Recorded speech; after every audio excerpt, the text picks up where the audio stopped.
I grew up in a home where nothing less than perfection was allowed, and where my dreams were dismissed as worthless. For years I followed the path laid out for me, but deep inside something was breaking. This is the story of what happened when I finally dared to choose myself over their expectations, and the price I had to pay. From the outside we looked picture perfect. Big house in a quiet neighborhood, two professionals who never raised their voices in public, and a daughter who always smiled for the camera. Behind the curtains, though, it was pressure. Constant, crushing pressure. My parents believed success only came one way, through a prestigious education and a respectable career. And they were obsessed with molding me into someone who would carry that torch. I wasn't allowed to make mistakes. Mistakes meant lectures, punishments, and shame. Sometimes I think they loved their plan for me more than they loved me. Even back then I knew something was wrong. I didn't feel like a daughter. I felt like a project they were building, or worse, controlling. But I didn't have the words to explain that at the time. All I knew was that I wanted to make them proud, even if it killed a part of me in the process. That's where it all began, with a lie I was forced to live. And I lived it for years until I couldn't anymore. By the time I was 7, I already had a personal tutor. Not because I was struggling, oh no, but because my parents wanted me to be ahead of everyone else. My afternoons were scheduled down to the minute. Math drills, reading comprehension, science experiments, and piano practice. There was no room for playdates, no cartoons, and certainly no art supplies. But I loved to draw. I would sneak crayons and paper into my room and sketch quietly under the covers with a flashlight. Faces, forests, dresses, buildings, anything I could dream up. It was the only place I felt free, like I could breathe. One day my mom found a stack of drawings hidden in the back of my closet. I thought she'd be impressed. I was wrong. She didn't even look at them. She just crumpled the whole pile and threw it in the trash. "This is a waste of time," she said flatly. "You're not going to grow up to be a starving artist." That night I cried into my pillow until my head hurt. Not just because my drawings were gone, but because for the first time I realized that nothing I loved would ever matter to them. School became my prison. I was expected to be at the top of every class. If I brought home a 96, they wanted to know where the missing 4 points went. A B? That was a disaster. It meant no phone, no TV, no weekend breaks. Just more tutoring. More lectures. I kept my head down. I learned how to say what they wanted to hear. I became a master of silent obedience. But inside I was slowly disappearing. By high school I had perfected the act. I was the good daughter. Polite, disciplined, always studying, never complaining. Teachers loved me. Classmates respected me, though few got close. I didn't have time for friendships, and honestly I didn't trust people. When you grow up being constantly judged, you start assuming everyone else is doing the same. At home, nothing ever felt good enough. Even my awards were met with "that's expected." Compliments were rare. Hugs even rarer. I stopped craving them. I stopped hoping for anything. What I did crave, secretly, desperately, was freedom. I would sketch on napkins in the cafeteria, doodle in the margins of my textbooks. In my mind I designed clothes, logos, furniture, anything beautiful. But I never let them see. That part of me was locked away like some shameful secret. Then came college applications. I begged them to let me apply to art schools. I even made a portfolio, one I'd spent months putting together in secret. But when I brought it up during dinner one night, my father didn't even look up from his plate. "You're going into finance," he said. "We're not spending a dime on a hobby." I should have pushed back harder, but I was tired. And honestly, I was scared. Saying no to them felt like betrayal. So I did what they wanted. I applied to the universities they approved, chose the major they picked, and packed away my dreams again. When I got accepted, they smiled. For the first time in a long while, they looked proud. But it wasn't pride in me. It was pride in the product they created. I was dying inside, but at least I was dying the right way. College was everything they wanted: prestigious, competitive, and soul-crushing. I majored in finance, surrounded by students who actually wanted to be there. I pretended I did too. Smiled during internships. Nodded along in lectures. Memorized numbers I didn't care about. Every A I earned felt like another nail in the coffin of the life I actually wanted. I still sketched, but only when I was completely alone. In notebooks, on napkins, on the backs of receipts. It was like an itch I had to scratch, something deep inside me begging to come out. But every time I thought about turning that passion into something more, I heard my mother's voice in my head. Drawing is not a career. Grow up. So I kept my head down and finished the degree. I even landed a job right out of college, nothing impressive, but it was technically in the field. A gray cubicle, a blinking screen, coworkers who talked about investments like they were religion. The money was okay. Not great, not terrible. But it was enough. Enough to do the one thing I'd been dreaming about for years. I moved out. I told my parents it was to be closer to work, and they pretended to be fine with it. But I could tell it bruised their pride. They liked having me under their roof, under their control. And now, for the first time in my life, I had space. Space to think, to breathe, to explore. That's when I signed up for night classes. Design. Illustration. Typography. Things that made my soul light up. It was like stepping into the sun after a lifetime underground. And I wasn't going to give that up again, no matter what it cost me. At first it felt like I was living a double life. By day, I was still that quiet office worker pushing spreadsheets and nodding in meetings. But at night I became someone else, someone alive. I'd rush home, toss my heels in a corner, grab a sketchpad, and head to evening classes at a small design institute across town. It wasn't fancy, but I didn't care. I was learning things that finally made sense to me. Color theory, composition, branding, digital tools. It was like I'd been holding my breath my entire life, and now I could finally exhale. And the weird thing? I was good at it. Really good. My instructors started to notice. They said my work had originality, depth, vision. I started posting a few designs online just for fun. And somehow people found them. I got a couple of small commissions. Then a few more. Word spread. Suddenly, I was juggling freelance gigs between my day job and classes. It was exhausting and exhilarating. For the first time, I wasn't just following orders. I was creating, choosing, building something mine. Of course, I didn't tell my parents. They still thought I was grinding my way up the finance ladder, just like they wanted. Every Sunday, we had our polite phone calls, full of half-truths and shallow updates. They had no idea I was planning to leave that world behind. No idea I was quietly saving up. No idea their daughter, their obedient, well-mannered, always-on-track daughter, was about to vanish from the path they had forced her onto. I didn't quit immediately. I played it safe. Kept working the finance job during the day, taking on design clients at night.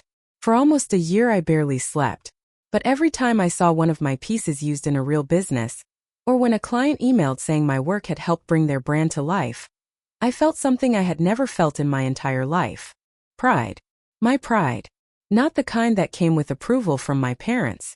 The kind that grew from me, from what I built with my own hands and vision. Then came the breaking point. I was sitting in a staff meeting watching my supervisor drone on about quarterly projections when I got a message on my phone. A client I had worked with, a small fashion brand, had just been featured in a major online magazine. And my design work was front and center. It hit me like a wave. I looked around that room full of gray suits, half-dead faces and lifeless ambition. And I thought, why am I still here? I didn't even wait until the end of the day. I walked into HR during lunch, handed in my resignation, and said goodbye to the stable career my parents had built my entire life around. The fallout came fast. When I told my parents, I expected resistance. But I wasn't prepared for war. "You're being reckless," my father said coldly over the phone. "Throwing away years of education for some childish fantasy?" My mother called it a phase. Said I was having a breakdown. That I'd regret this. And then came the worst part. My father, the one I had tried to impress my whole life, said, "If you walk away from this path, you're no longer our daughter." He meant it. They cut me off. Stopped calling. Stopped answering. No support. No interest. Just silence. And for a while that silence nearly broke me. For the first time in my life I was completely on my own. No parental supervision. No rigid schedules. No one breathing down my neck demanding results, perfection, control. I thought I'd feel free. I was free technically. But the silence that followed, it wasn't the peaceful kind. It was hollow, like walking through a house after everything's been stripped from the walls. I cried more in those first few weeks than I had in the past 5 years combined. It wasn't just about losing my parents. It was about realizing they were never really mine to begin with. I'd spent my whole life trying to earn love from people who treated affection like a reward for obedience. And now that I had disobeyed, the love vanished. But then something strange happened. I kept going. I still got up every day and worked on my designs. I still showed up for my clients. I still kept building my portfolio. I stopped waiting for their call, their approval, their permission. And gradually the grief turned into something else. Peace. I could decorate my apartment however I wanted. I could wear bright colors. I could dye my hair. I could travel without checking in. I didn't need to fake smiles at weekly phone calls or send updates to people who never really listened. I even bought myself a birthday cake for the first time in years. The freedom was real, and so was the relief. They had disowned me. But in a way they had also released me. They just didn't know that one day they'd come back. 3 years. That's how long it had been since I'd spoken to them. In that time my design business had grown beyond anything I imagined. I had regular clients, a waitlist, and even a few viral campaigns under my belt. I'd moved into a brighter, bigger apartment with plants in the windows and artwork on the walls, my artwork. I traveled. I laughed more. I stopped flinching when people complimented me. I was finally living. Then one afternoon, as I was answering emails between projects, a message popped up from an unknown number. "It's your mother. Please call me. It's important." I stared at it for a long time. My first reaction? That it was a mistake. Or spam. Or some twisted joke. But then came the second message. "Your father is sick. We need help." I don't know what I felt first. Shock? Anger? Suspicion? I hadn't heard a word from them in 3 years. Not a birthday text, not a holiday card. Nothing. They had made it very clear that I was no longer their daughter. And now suddenly they needed help. I didn't respond. Not right away. I sat with it. Let it burn a hole through my chest. Part of me wanted to delete the messages and never look back. To protect the life I had finally built. But another part, the old part, the one that still remembered the girl who once begged for approval, whispered, "What if they've changed?" I didn't know which voice to listen to. But I knew one thing. Whatever happened next, it was going to open old wounds. I didn't call right away. I let the messages sit there for 2 days. Unread but not ignored. I didn't tell anyone. Not my friends, not my boyfriend. I didn't want advice. I needed silence to think. On the third night I poured a glass of wine, turned off all the lights, and stared at the phone until I finally hit call. My mother answered on the second ring. Her voice was tired. Older. Shaky in a way I didn't recognize. "Hello. It's me," I said. There was a long pause. Then a quiet, "Thank you for calling."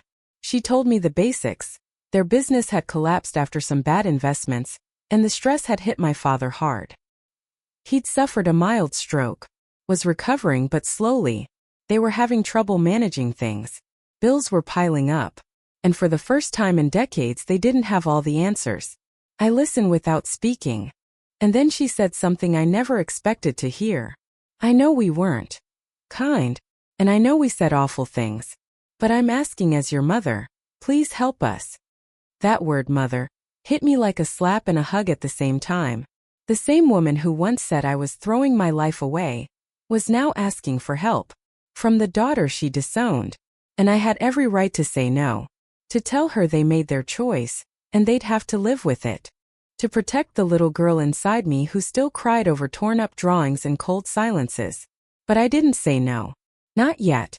Instead I said, "I'll think about it."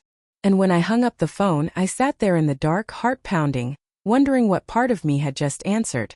The grown woman with a life of her own, or the broken daughter who still wanted her parents to finally see her. I didn't sleep that night. My brain was split in two. One half remembered every insult, every eye roll, every cold stare when I'd begged just to be seen. The other half remembered the quiet hunger I used to carry, the desperate hope that one day, they'd come to their senses and say, "We're proud of you." Now here they were. Not proud, not apologetic, just in need. I wrestled with every emotion in the book. Rage, guilt, triumph, sadness, and something deeper than all of them, temptation. The temptation to let them suffer the way they let me suffer. To teach them that love and support aren't things you can just summon when convenient. That if they could throw me away once, they could feel what it was like to be thrown away in return. But that revenge? It didn't feel satisfying. Because here's the truth no one talks about. Vengeance doesn't heal the child inside you. It doesn't erase the years you cried alone in your room. It doesn't return the missing warmth. It just makes the silence louder. So I did something I wasn't expecting of myself. I called her back the next day. And I said, "Tell me what you need." There was a long pause. Then a quiet, breathless, "Thank you." I helped them find a care manager for my father. I reviewed their finances. I even sent them a few referrals to a friend who works in restructuring small businesses. I didn't move back. I didn't take on their burdens completely. But I offered a rope, not to save them, but to let them climb if they were willing.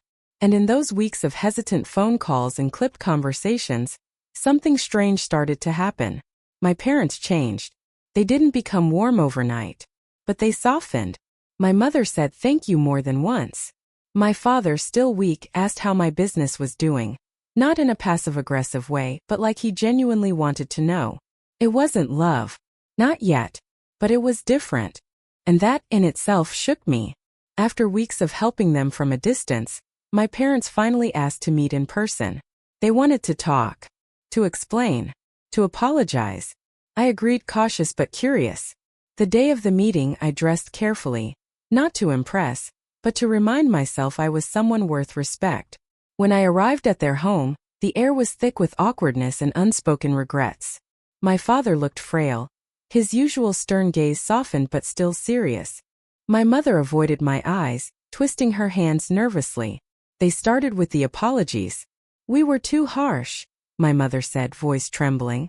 "We didn't see how much pressure we put on you. We thought we were doing what was best, but we were wrong." My father nodded. "I regret the words I said. Disowning you was wrong. You deserved our support, not silence." I wanted to believe them. I wanted to feel that old warmth return. But years of pain had built a wall inside me, thick and cold. "I hear you," I said quietly. "But I don't know if I can forgive that. Not yet. You can't erase my childhood with a few words." They nodded as if expecting it. My mother wiped a tear away. "We understand. We just want a chance to make things right." For the first time in years, I saw their vulnerability. The parents who once seemed so unbreakable were now human. Flawed, scared, and remorseful. I didn't know what the future held. But I knew this healing would take time. And I wasn't ready to rush it. Weeks passed with cautious, sporadic communication. Phone calls were short. Texts polite but tentative. It felt like walking on thin ice, unsure who would break the silence first. Then, out of the blue, I got a message from my mother. "We're having a family dinner for the holiday. We'd like you to come. No pressure, just if you feel ready." My heart twisted in a way I hadn't expected. Part of me screamed, "Don't go." All the memories of their coldness, the years of silence, the rejection, they echoed loud and clear. But another part, the part that once dreamed of belonging, wondered if maybe this was a chance to start fresh. Or at least to try. I stared at the message for hours. Finally, I typed back, "I'll come." I didn't know what would happen that night. If it would be a step toward healing or just reopening old wounds. But I knew one thing. I was no longer that scared girl hiding her drawings under the bed. I was ready to face whatever came next. On my own terms. The night of the dinner, I arrived early, nerves twisting in my stomach. Their house was the same, too neat, too quiet. But something felt different. The air was heavy with anticipation, not control. My parents greeted me awkwardly, smiles forced but genuine in their own way. The table was set with all the holiday trimmings, but the real weight was in the unspoken between us. As we ate, conversation was tentative, talking about weather, work, small updates. No sudden outbursts, no sharp critiques. For a moment it felt almost normal. Then my father cleared his throat. "We know we can't change the past. But we want to try to be better. For you and for us." My mother nodded, eyes glistening. "We were wrong to dismiss your dreams. You've made a life we never imagined, one we respect." I swallowed hard. The girl inside me, the one who had cried over lost approval, wanted to believe them. But the woman I'd become knew healing was a process, not a moment. I said quietly, "I don't know if I'm ready to forgive everything. but I'm willing to start talking again. That night wasn't perfect, but it was real. And sometimes real is enough to begin. The days after the dinner were a strange mix of hope and hesitation. We started with small things, occasional texts, sharing photos of my work, them sending articles about art and design as if trying to understand the world I had chosen. There were moments when old habits crept in. A sharp word here, a cold silence there. But there were also moments of genuine connection. A laugh shared over a memory, a thoughtful question about my latest project. I realized forgiveness wasn't a switch to flip. It was a journey, sometimes forward, sometimes 2 steps back. But for the first time I felt they wanted to walk it with me, not drag me back into a life I left behind. I still hold on to the hurt, the years lost, and the scars they left. But I'm learning that healing isn't about forgetting. It's about choosing to build something new, even from broken pieces. To anyone trapped under someone else's expectations, know this: your dreams are valid. Your happiness matters. And sometimes the hardest battles bring the greatest freedom. This whole journey, from being their obedient child to cutting ties, then finding my own path and finally reconnecting, has been the hardest thing I've ever faced. I won't pretend the pain is gone. It's still there, like a shadow in the corner of every room. But I've learned a few things I want to share, especially to anyone out there feeling trapped. Your worth isn't defined by others' approval. No matter how loud their voices are, your happiness comes first. It's okay to walk away. Sometimes you have to lose people to find yourself. Healing is messy and slow. It's okay to be angry, to grieve, and to hesitate. Forgiveness doesn't mean forgetting or excusing. It means freeing yourself from the weight of the past. You can rebuild relationships, but only if it's on your terms and only when you're ready. My parents and I are still working on this. We're not perfect and maybe we never will be. But I've found freedom not just in my career or my art, but in choosing who I want in my life and how I want to live it. I'm no longer the scared girl hiding drawings under the bed. I'm the woman who took control, broke free, and finally created her own masterpiece, life included. Thanks for reading my story. If it resonates with you, remember, you're not alone. And sometimes the bravest thing you can do is to draw your own path.